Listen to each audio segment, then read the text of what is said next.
बाबा नंद ने कहा कि मैं वृंदावन के अतिरिक्त कहीं जाना चाहता, गोकुल के अतिरिक्त कहीं जाना चाहता हूँ। तो घनानंद ने कहा भैया यदि सबसे सुंदर कोई नगरी है तो वृंदावन। तो वृंदा किसे कहते हैं? तुलसी को, जो तुलसी का वन वही वृंदावन है। तो वृंदावन में पहले घर मकान तो थे, जो जितने ब्रजवासी हैं सब वृंदावन प्रस्थान करते हैं तो अपनी बैलगाड़ियों के नीचे लठियां लगा करके वहीं विश्राम करते हैं। अब बताइए, कितने बड़े राजा हैं बाबा नंद। बोले जब मेरे लाला को यहाँ सुख नहीं है, लाला को चैन नहीं है, इस धन वैभव का मैं क्या करूंगा? इतने बड़े राजा हैं, इतने बड़े महाराजा हैं कि लाला की खुशी के लिए सब कुछ परित्याग करके वृंदावन आ जाते हैं। तो वृंदावन आए कुछ ज्यादा तो था नहीं, तो वृंदावन में वास करने लगे। और लाला ने आज मैया यशोदा से कहा मैया अब तो मैं भी गौ चरण करने जाऊंगा। मैया ने कहा लाला अभी तू छोटा है, तेरी ज्यादा ही जिद है, तो आज से तू बछड़ा चरण करने जा सकता है। अब गोविंद यहाँ से बछड़ा चरण करने के लिए जाते हैं, तो गोविंद के साथ में छोटे छोटे सखा जाते हैं। तो जब तक कंस ने एक राक्षस और भेजा जिसका नाम है अघासुर, इसने क्या किया कि वृंदावन और मथुरा के बीच मार्ग में पाषाण प्रतिमा का रूप लेकर के वहां बैठ गया। तो जितने भी सखा हैं, एक सखा प्रश्न करता है, दूसरा उत्तर देता है। बोले भैया ये सामने से कहा चीज है? एक कहता है कि हमें तो बहुत अच्छी गुफा मालूम पड़े। तो बोले हाँ, हमने भी नानी जी से सुना है कि वृंदावन में बहुत अच्छे अच्छे संत रहते हैं, वृंदावन में बहुत अच्छी अच्छी गुफाएं रहती हैं। जब सर्प के मुंह की तरफ घुसने लगे तो गोविंद ने पहले रोका।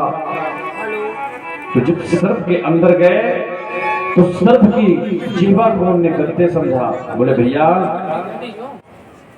ये बहुत अच्छी गुफा है, ये तो बहुत अच्छी गुफा लगे, इस गुफा में तो गद्दे विचार रखे हैं। और आगे गए तो जो सर्प के दांत थे उनको ठोका, उनको खूंटा समझा। बोले लगता है कि यहाँ पर ये व्यवस्था की गई है कि कोई हमसे मिलने आए तो अपना सामान खूंटी में टांग करके आए। जब और अंदर गए तो जो सर्प होता है तो सर्प का जो मुंह होता है तो अंदर से लाल होता है। बोले भैया ये तो लाल रंग की बहुत अच्छी गुफा है।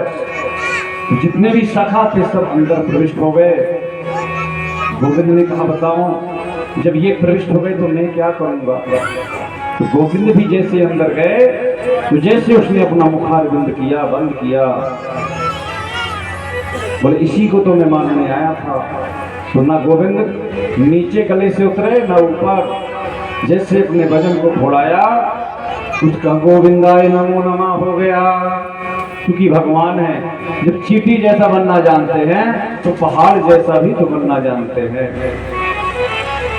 अब यह घटना जब हुई तो यही घटना को मैया यशोदा को एक वर्ष बाद बताया सखाओं ने। तो यहाँ श्री सुखदेव जी महाराज सुखदेव जी से प्रश्न करते हैं, महाराज परीक्षित सुखदेव जी महाराज से प्रश्न करते हैं गुरुवार ऐसा क्यों? बोले ये तो आप पूर्व में ही सुन चुके हैं कि ब्रह्मा का एक दिन कितना होता है, चतुर्युग किसे कहते हैं, कल्प किसे कहते हैं, मनवंतर किसे कहते हैं। इसका दूसरे उसमें उत्तर देते हैं कि जब यहाँ से गोविंद बाहर निकल के आए तो गोविंद ने कहा भैया खाने पीने के लिए क्या लाए थे? बोले ये तो हमने पीपल की डाली में टांग रखा है। तो बोले कुछ नाश्ता पानी हो जाता। तो यहाँ पर नाश्ता पानी में बैठे थे तो गोल चक्कर लगा करके गोविंद बैठे थे। हर सखा को ये लग रहा था कि गोविंद मेरे साथ प्रसाद पा रहा है। ये वन भोज लीला है। वन भोज लीला गोविंद ने अपने सखाओं के साथ में की है वृंदावन में। उसी सखाओं के बीच यदि कोई नितांत सखा गरीब था तो मधुमंगल के मन में विचार आया कि मैं गोविंद के घर में तो ठाकुरवाड़ी की सेवा करता हूँ। हे गोविंद मैं ऐसी कौन सी वस्तु आपको ये कह दूं कि आप मेरे घर का प्रसाद पा लें। कोई कहता है लाला आज मैं बेजड़ की रोटी लाया हूं, देख कितनी अच्छी है। कोई कहता है लाला आज मैं मखाने की खीर लाया हूं, देख कितनी अच्छी है। जब मधुमंगल के भाव को गोविंद ने समझा तो बीच सभा में मचल गए, बोले आज मैं मधुमंगल के घर का ही प्रसाद पाऊंगा। मधुमंगल ने कहा लाला आज मुझे छोड़ दे, कल मैं मखाने की खीर लेके आऊंगा। बोले नहीं, मैं आज तेरे यहाँ का ही प्रसाद पाऊंगा। तो दौड़े दौड़े मधुमंगल घर आया तो मधुमंगल की मैया ने देखा, बोले लाला आज तू बीच सखाओं से अकेले कैसे आ गया। बोले मैया मत पूछ, आज मेरा लाला ने कितना मान बढ़ाया है। आज लाला ने मेरे से बोला है कि आज मैं तेरे घर का प्रसाद पाऊंगा। बोल क्या है घर में। बोले लाला देख ले घर में क्या है। हम तो उन्हीं के यहाँ ठाकुरबाड़ी की सेवा करते हैं, जो भी कुछ मिलता है 3 टिक्कड़ बनाते हैं, एक प्रसाद लगाते हैं, एक गौ ग्रास निकालते हैं, एक हम पाते हैं। तो मधुमंगल ने पूरे घर में देखा तो कुछ भी नहीं मिला। खट्टी कढ़ी रखी हुई थी घर में, तो सबसे पहले कढ़ी को सूंघा, मन ही खट्टा हो गया। बोले रे लाला मेरा दूध दही माखन मिश्री खाए और ये मैं कढ़ी कैसे लेके जाऊं। तो मधुमंगल मटकी को सिर में रख करके और लाला के पास जाते हैं, विचार मन में करते हैं कि लाला को नहीं पवाऊंगा, स्वयं